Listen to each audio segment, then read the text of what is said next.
So student, today agenda is how we can read a CSV file using Pandas library and how to check if there is null value present in our dataset, how to drop null values, and how to perform a filter operation on a data frame and applying some statistical function. So let us see how we can implement these tasks. So first part is you need to load some predefined datasets or some sample dataset. For that, so I'm writing import pandas as pd, and second library I'm going to load is cbond. This is the way we can load our required libraries. As you know, pandas library is used to manipulate datasets.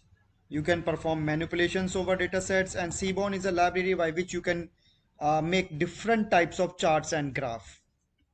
So I'm loading these two libraries, and then I'm loading some sample data sets using cbond library. So I'm writing sns.load underscore dataset.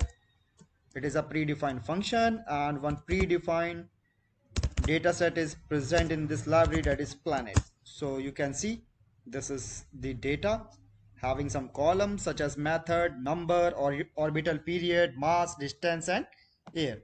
So if you will write head operation, so it will show you first five values, first five records. If you will write had 10, so it will show you top 10 records, and if you will write 5, then again it will show you top 5 records. So if you want to see lower part, then you need to use tail function for that. So it is showing record number 1034, but right now had is sufficient. We just want to see what is the structure of our data set. So this is the way we can load some predefined data set for our practice. Next part is how to check how many null values are present in this data set. So for that, you need to write data. Data is your data frame name. This is variable. So whenever you are loading any data set, it is returning a data frame that is stored inside data variable. Okay. Now I'm writing data dot is null dot sum. So this function will return how many null records are present in which column. As you can see, in method column there is no null value. In orbital period we have 43 null values. In mass column we have 522 null values. In distance column we have 227 null values. This is the way we can check how many null values are present in this data sets. Next part is how to remove these null values. So for that you need to write data dot drop now function, and you need to write in place equal to true.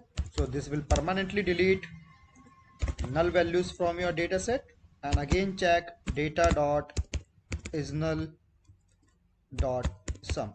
So after deleting record, I'm checking is there any null values present in our data set. No, because you dropped the null value, so there is no null value present in this data set.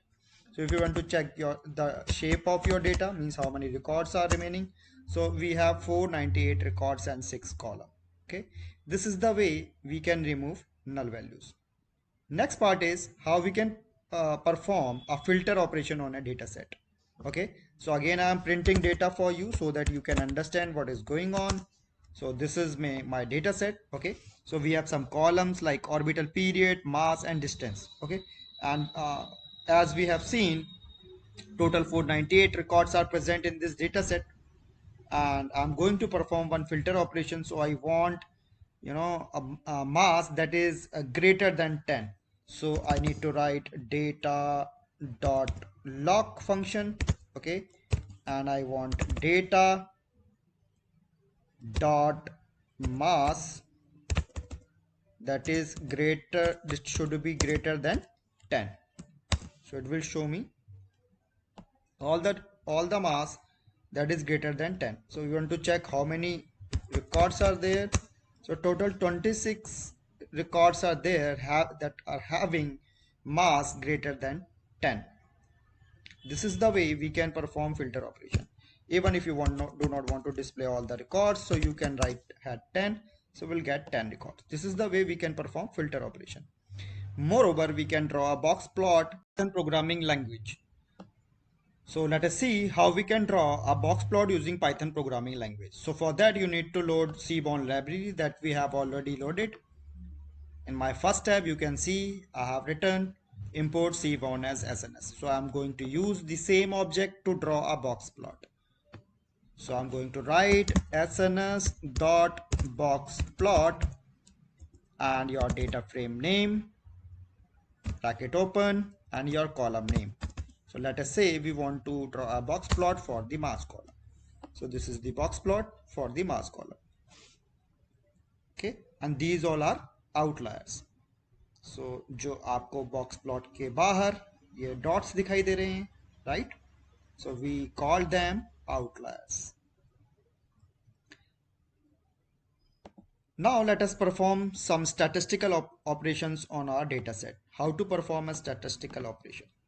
So you need to write data.min, so it will show you minimum values in all columns, such as number column is having minimum value 1, orbital period is minimum value 1.3.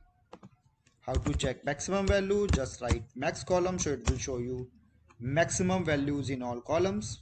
Okay, so in number column 6 is the maximum value, in mass column 25 is the maximum value. If you want to check variance, you need to write var function, so it will show you var variance in all columns. Next part is data.std standard deviation. It will show you standard deviation for all columns. So this is the way you can perform some statistical functions, or moreover you can get quartiles by writing data.describe function. Okay, so when you will write describe function, then you will automatically get first quartile, second quartile, and third quartile as well. Okay, this is the part of box plot.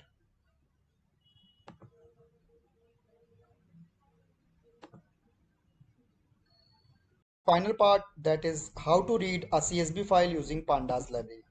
So for that you need to write data equal to pd dot read underscore CSV function. It is a predefined function that is used to read any CSV file, and inside brackets your CSV file name.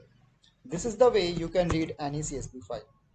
But please remember, your CSV file should be present in your workspace. As you can see, iris.csv is present in my workspace. And you can write head function, so it will show you top 5 records.